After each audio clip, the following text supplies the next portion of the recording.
Hey everybody, welcome back to my channel, or if you are new, welcome. My name is Mandy, and I am making this week Kit Week. And when I say Kit Week, I mean my professional kit. I am going on 13 years as a professional makeup artist, predominantly in the bridal space. And my kit has had so many renditions over the years. The main constant is that it is always too much. Always. I'm an overpacker when it comes to traveling, and apparently I'm an overpacker when it comes to my professional kit. And I have finally gotten it into one bag, albeit a large bag, but it is one bag, which I have never had before. So I will take you on a tour of my professional kit in the next video. But for today, I thought, what are the questions I get asked the most about my professional kit? And if I had to say the number one question, it would be, what foundations do you stock in your kit and why? So that's what I'm here today to talk about. I'm going to go over the 5 different foundations that I stock in my kit. Probably too much.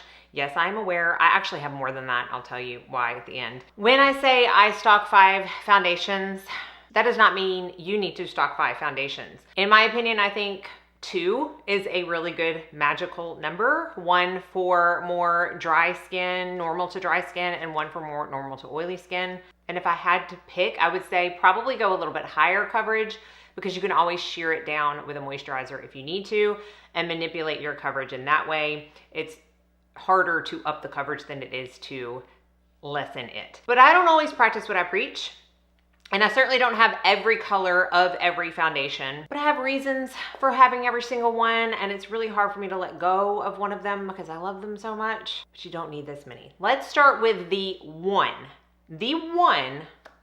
liquid, I will say that, foundation that has been in my kit since day one. And when I say day one, I mean before day one, when I was in school. This foundation was in my kit, and it wasn't because the school provided it, it's because I knew how good it was, and I knew I wanted to stock it in my kit, so I bought it before I completed school so that I could use it on my student clients during class. And that is the Face Atelier Ultra Pro Foundation. I think I did a review of this a long time ago. When I say a long time ago, probably like 6 or 7 years ago.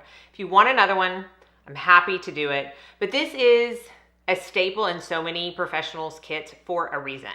It is a beautiful medium coverage foundation. It says it's a radiant dewy finish, but I think it's more on the natural luminous side. It's not too dewy in my opinion. It looks good in film, it looks good in photography, it has blurring properties to it. It is a primer and foundation in one. You do not need an extra primer with this, and sometimes putting a primer with it can make it not perform as well. When I use my Hourglass primer, with this, I have no issues, but I have used some in the past that the foundation just doesn't look as good as when you just let it do its job and work all by itself. The colors almost blend to your skin tone, and not only do they have a wide range of color options, but they also have lots of different adjuster shades. So they have an adjuster shade called Heat, which is more of like a red maroon shade that's going to help warm up medium to dark foundations. They have a yellow shade to add warmth to neutral foundations. They have a pink shade that's going to take a little bit of warmth away from yellow foundations. A blue shade, which is so good at neutralizing foundations. Not used enough in my opinion. They have white, they have black, they have olive.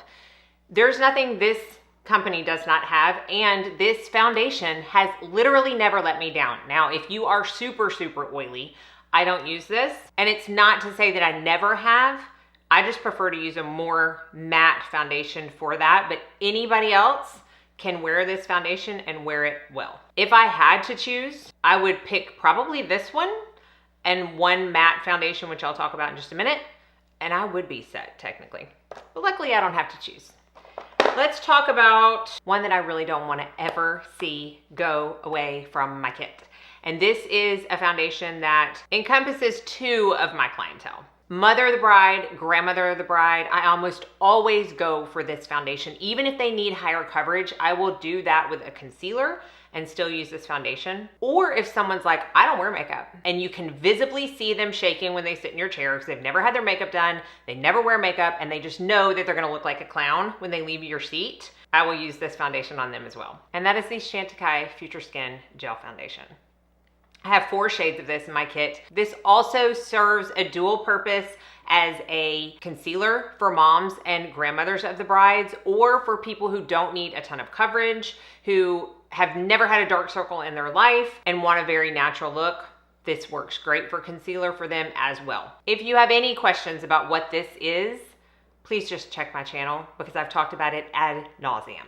But those are definitely the two kind of categories of clients that I would put for this, and it works like magic every time.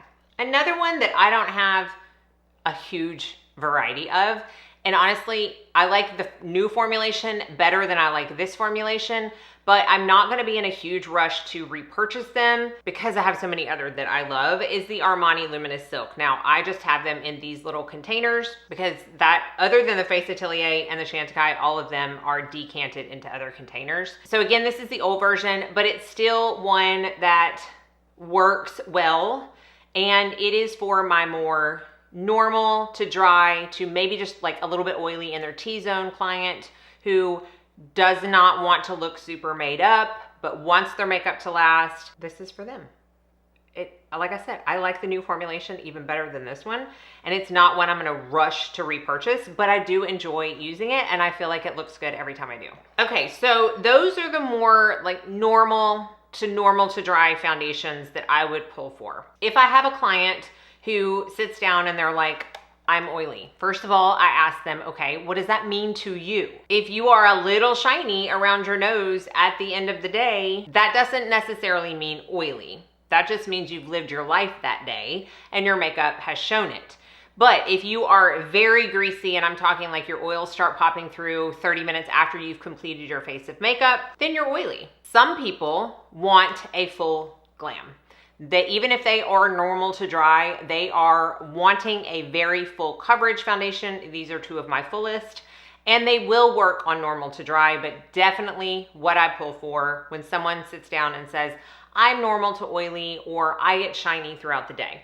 The first one is MAC Studio Fix Fluid Foundation.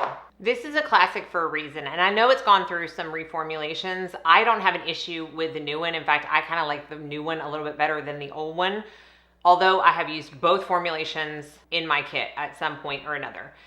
This one is the lesser of the coverages of the other matte one I'm going to talk about. I would say it is a full coverage, but I can easily shear this down to a light to medium coverage. It is very lightweight on the skin, and it does give a little bit of a filtered look, and it is not as flat matte as I think some people paint it to be, at least not when you prep the skin correctly. It works really well over illuminators or primers. I don't have any issues with those, and any skin prep that I use works well under this foundation. So even though I could technically swap this out with the next one that I'm going to talk about, I don't really want to. I like having the option. The main difference being this one is a little bit lighter and a little bit less coverage than the next one I'm going to talk about. And that would be probably the second longest place in my kit for a foundation, one that I have bought multiple of over the year to replenish what I have used in my kit, because when I finish, I don't even think, what can I replace this with? I know I want to keep using it, and I will be very, very, very sad when the day comes that they reformulate it, because I feel like it's inevitable with any foundation that we all love. But this one gets a bad rap because I don't think people use it properly from what I have seen. And it is, again, one that I have depotted into smaller containers, but it is the Nars Soft Matte Foundation. This is hands down my most used and most loved bulletproof true matte foundation that I have ever used in my kit. And the way I feel people misuse it is by using way, way, way too much. This needs a drop of foundation for your entire face. It works so well mixed with a face oil. If you want to shear it down, a moisturizer, an illuminator. I love mixing this with an illuminator. The L'Oreal Glotion, love that mixed with this. Beauty Pie had a liquid illuminator. I love mixed with this. Armani liquid illuminators work well mixed with this. And when you do mix it with a little bit of something and it gives it a little bit more spreadability, that one dot will give you full coverage over your entire face. And if you are super oily and you don't want to mix a luminous product with it, like in a kind of illuminator, I like taking 1 to 2 drops of the Makeup Forever Aqua Seal, putting it in this, and I'm talking when you say you can wear that for 3 days and it not go anywhere. It's not going anywhere. I get the most wow, look at my face reactions when I use this foundation. So if I had to choose between the MAC Studio Fix and the Nars Soft Matte, it's no contest. It would be the Nars Soft Matte. So those are my main 5 liquid foundations. Again, I do not have every color of every foundation. The one I have the most in is the Nars. I have 6 shades in that. I have 5 in the Face Atelier. I mix a lot. You can use adjusters to make any foundation work. And it is not functional for a kit to have every shade of any foundation. Now, 2 things I do keep on hand are these 2 little Artist Kitco palettes that I have decanted cream foundations in. And there is a time and a place when I want to use these. This one is the other, it's tied with the Face Atelier as the longest foundation that has lived in my kit, and it's the RCMA cream foundation. I use this for extra coverage on certain spots that maybe a dry person has that their foundation is not working on, or even a concealer is not working on. I will use this mixed with a mixing medium as our all over foundation. I will use it for cream highlight. I will use it for cream contour. If someone comes to me and says, I want the full beat, I'm talking like every bit of cream contour, every bit of cream highlight, just put the makeup on my face, I'm gonna cream contour and highlight with this. It is, I think one of the brides that I have pinned on my Instagram, I think the first one, I used this to cream contour and highlight her face, and still one of my favorite looks to this day. And then the second one is the MAC Full Coverage Foundation. This is very similar to the RCMA as far as it being cream and it, you know, having a variety of colors in this small palette. However, this is much creamier in texture and works better on super dry skin than the RCMA. So I just like to have these. Honestly, they're so small. They take up such little space in my kit that I always like having them as backup. Now, the next 2 things I'm gonna talk about, the same product.